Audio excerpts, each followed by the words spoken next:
tayo ay nangangarap na makatagpo ng tunay na pagmamahal. Yung taong mamahalin ka sa hirap at ginhawa at mamahalin ka ng buong katapatan habang buhay. Subalit paano kung ang inaakala mong mahal ka ay mali pala, sapagkat minahal ka dahil sa kung anong mga bagay na meron ka. Si Dino ay isang engineer. Nagtatrabaho siya sa minahalang langis na matatagpuan sa gitna ng dagat. Masipag siya at dahil na rin sa kanyang trabaho ay marami na siyang pera. Ngunit sa kabila noon ay nananatili pa rin ang pagiging simple nito. Hindi niya rin ugaling gumastos o bumili ng kung ano-anong bagay na hindi niya naman kailangan. Siya rin yung klase ng lalaki na mabait, tahimik at may pagkakuripot. Kaysa pumarty o makipag-inuman ay mas pinipili niyang magpahinga. Sa katunayan ay nakabili na siya ng sarili niyang condo unit at sasakyan. Talagang pinagsisikapan niya ang lahat ng kanyang ginagawa upang mabigyan ng maayos na buhay ang kanyang mapapangasawa at kanilang magiging anak. Ngunit dahil masyado siyang abala sa kanyang trabaho kaya wala na siyang panahon para makipagkilala o manligaw ng babae. Naniniwala din si Dino na darating din ang tamang tao para sa kanya sa takdang panahon. At hindi nga siya nagkamali dahil nakilala niya si Andrea, ang babaeng pinapangarap niya. Noong ipinakilala ni Dino si Andrea sa kanyang mga kaibigan ay hindi sila makapaniwala na ito ang kanyang nobya dahil napakaganda nito, yung tipong mapapatulala ka kapag napadaan siya. Hindi nila inaasahang mapapasagot ni Dino ang tulad niya dahil tahimik lamang ito at mukhang inosente. Matalino rin si Andrea. Ilang minuto pa lang mula nang makausap nila ito ay napansin na nila na hindi siya basta-bastang babae. Marahil ay si Andrea na nga ang klase ng babae na pinapangarap ng maraming kalalakihan. Dahil maganda, sexy at matalino pa. Alam naman ni Andrea ang bagay na ito, kaya naman nagagawa niya ang mga bagay na kanyang naisin gamit ang kanyang karisma. Napansin na rin ito ng ilan sa kanyang mga kaibigan. Ngunit alam naman nila na matalino si Dino, kaya umaasa sila na magiging maayos ang kanilang relasyon. Dahil sa pag-aalala ay binalaan si Dino ng isa sa kanyang malalapit na kaibigan. Sinabi niya rito na kilalanin munang mabuti si Andrea. Ngunit inisip ni Dino na baka naiinggit lang ang kaibigan niya sa kanya dahil maganda ang kanyang nobya. Ganoon siguro talaga kapag mahal mo ang isang tao. Lahat ng magandang bagay lang ang nakikita mo sa kanya. Hindi mo na napapansin ang kanyang mga kapintasan. Dahil masaya at mahal ni Dino si Andrea ay inaya niya itong tumira na lamang sa kanyang kondo para lagi na silang magkasama kapag wala siyang trabaho at para alam niya rin na nasa maayos at ligtas ito kahit nasa malayo siya.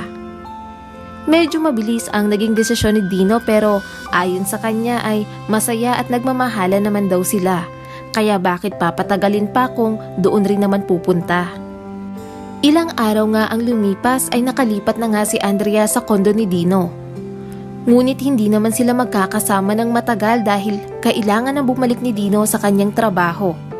At siguradong ilang buwan bago ito muling makabalik. Alam ni Andrea ang bagay na ito.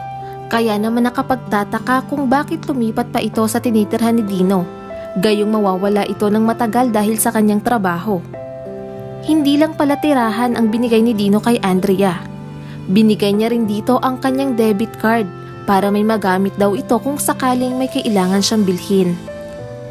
Alam naman natin na si Dino ay kuripot, ngunit dahil sa pagmamahal niya kay Andrea ay ipinagkatiwala niya rito ang kanyang bahay at debit card. Wala siyang kaalam-alam na ang lahat pala ng kanyang inaakala tungkol kay Andrea ay unti-unting magbabago. Ilang linggo na ang nakalipas mula nang iniwan niya si Andrea para sa kanyang trabaho. Namimiss niya na ito kaya parang bawat araw sa kanya ay halos katumbas na ng isang taon. Pero kailangan niyang magtiis na hindi muna makita ang kanyang mahal. Iniisip niya na para ito sa kanilang magandang kinabukasan. Hindi naman si Dino bumibili ng mga bagay na hindi niya kailangan, kaya marami na siyang ipon.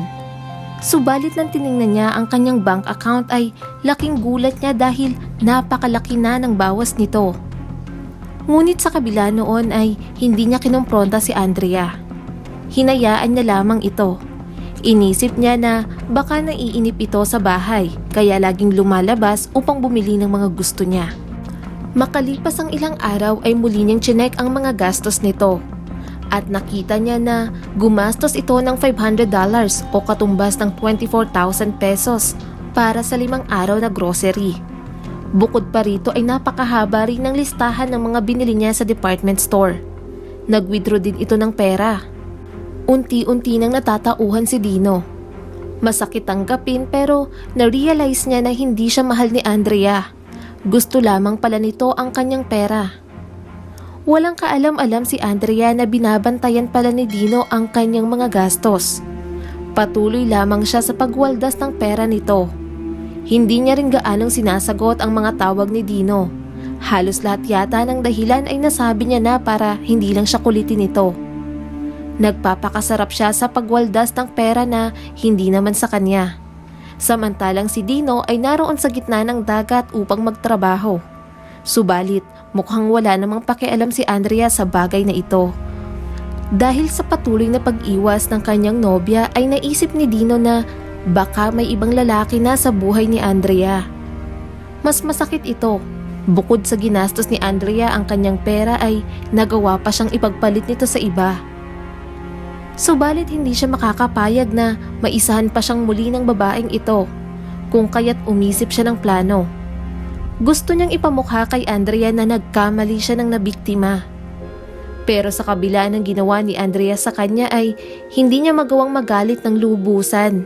Hindi niya rin ito kayang saktan kaya nagplano siya ng mabuti. Inisip niya na kailangan ay mayroon siyang kasama kapag ginawa niya ang bagay na ito. Dahil baka lumambot na naman ang puso niya kapag humingi ng tawad o kaya ay umiyak ito sa harap niya. Isa pa ay hindi naman siya sigurado kung talagang may ibang lalaki na ito. At para matuldukan na ang lahat ng kanyang hinala ay napagpasyahan niyang umuwi na muna sa kanyang kondo.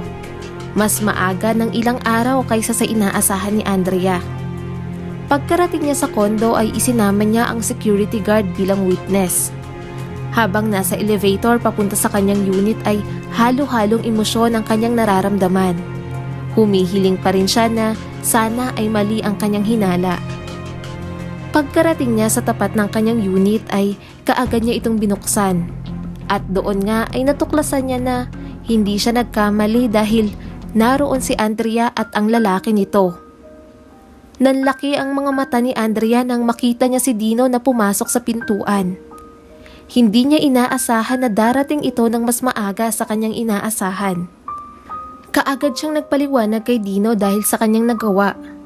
Panay ang hingi nito ng tawad at patuloy rin ang pagtulo ng mga luha nito. Ngunit mukhang hindi na apektado si Dino. Determinado na siyang tapusin ang lahat sa kanila ni Andrea. Sa kabila ng natuklasan ni Dino ay nananatili lamang itong kalmado. Sinabi niya sa lalaki na lumabas ito ng kanyang pamamahay na kaagad naman itong ginawa. Samantalang si Andrea ay wala pa ring tigil sa pag-iyak. Inabutan niya ito ng $50 para sa pamasahe nito. Sinabi niya rin dito na manatili muna sa hotel at siya na ang bahala sa kanyang mga gastusin.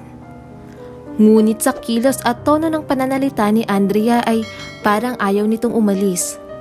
Sinabi niya rin kay Dino kung gaano niya ito kamahal, pero tahimik lamang si Dino na para bang wala itong naririnig. Ilang sandali pa ay kung ano-anong masasamang salita na ang lumalabas sa bibig ni Andrea. Ayaw siyang saktan ni Dino at sabihan ng kung ano-anong masasakit na salita kaya tumawag siya ng pulis. Pagkalipas ng ilang minuto ay dumating na nga ang mga ito, kaya walang magawa si Andrea kundi ang sumama sa kanila. Wala rin siyang nadala na kahit anong gamit. Kitang-kita rin sa kanyang mukha ang galit habang paalis sa kondo dahil sa pagkapahiya nito. Napakalungkot ni Dino noong gabing iyon. Hindi niya lubos maisip na ito ang sasapiti niya mula sa babaeng minahal at pinagkatiwalaan niya. Upang tuluyan niya na itong makalimutan ay kinuha niya ang mga gamit nito. Iniligay niya sa storage room dahil alam niya na babalik si Andrea upang kunin ang mga ito. Naisip niya rin na baka muli itong makipagbalikan sa kanya.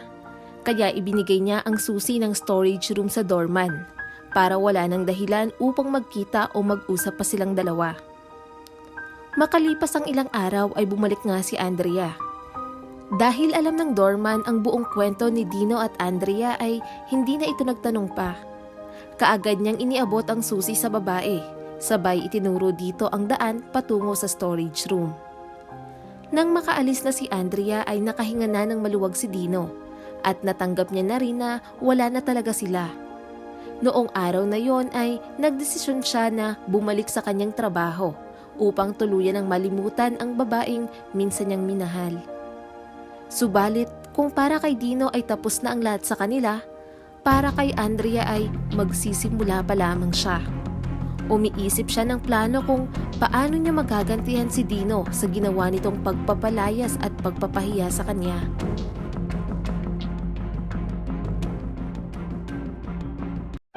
Maraming salamat sa panonood. Huwag kalimutang i-like and subscribe at pindutin na rin ang notification bell para updated ka sa mga susunod naming video.